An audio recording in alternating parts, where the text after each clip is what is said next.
আমি কথা বলছি ফ্রান্সের প্যারিসের বিখ্যাত বিশ্ববিদ্যালয়, যেটাকে বলা হয় ইকোলে নরমালে সুপারিওরে। এটার ইংলিশের অর্থ দাঁড়ায় অ্যাডভান্স টিচার্স ট্রেনিং সেন্টার বা কলেজ। এটি প্রতিষ্ঠিত হয়েছিল 1794 সালে।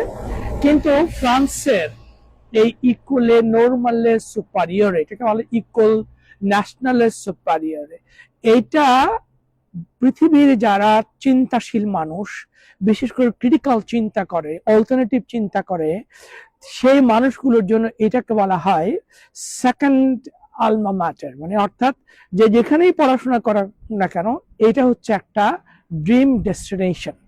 এখানে পৃথিবীর অনেক নাম করা তাত্ত্বিক বা সমাজতাত্ত্বিক এখানে পড়াশোনা করেছেন, শিক্ষকতা করেছেন। যাদের মধ্যে উল্লেখযোগ্য হচ্ছে, মনে করেন, জাপল সাত্রে, বা আমরা যদি বলি সিমন দা বেভরের কথা বলি, ইভেন ফরাসি চিন্তাবিদদের পথিকৃৎ বলা হয় যাদেরকে, এমএল ডোরখাইমের কথা বলতে পারি, লুইস আলথুজারের কথা বলতে পারি, ফুকু, দেরিদা, পেরে বোর্দিও, এরা সবাই এই বিশ্ববিদ্যালয়ে পড়াশোনা করেছেন কিংবা এই বিশ্ববিদ্যালয়ে শিক্ষকতা করেছেন। এবং এই বিশ্ববিদ্যালয় পৃথিবীর চিন্তা ভাবনার জগতে বিপুল একটা ইনফ্লুয়েন্স রেখেছে। বিশেষ করে সমাজবিদ্যায়, সামাজিক বিজ্ঞানের বিভিন্ন ডিসিপ্লিনে এই ইকুয়াল নরমাল সুপারিয়রের এইটার যে কন্ট্রিবিউশন, সেটা এখনো পর্যন্ত বিশ্বব্যাপী খুবই গুরুত্বপূর্ণ। আপনি অনেকেই জানেন যে সমাজ বিজ্ঞানে ফরাসি চিন্তাবিদদের যে অবদান, ফরাসি চিন্তার যে কন্ট্রিবিউশন, সেটা কিন্তু এখনো, বিশেষ করে ফরাসি যে মৌলিক চিন্তার যে একটা প্রভাব, সেটা বিশ্বব্যাপী এখনো একটা খুবই সম্মানের সাথে, মর্যাদার সাথে স্বীকৃত।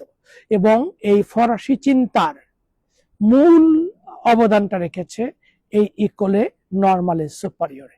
একটা বিশ্ববিদ্যালয় কিরকম হতে পারে, গবেষণা এবং মৌলিক চিন্তার যে জায়গাটা, সেটা এই বিশ্ববিদ্যালয় দেখিয়েছে।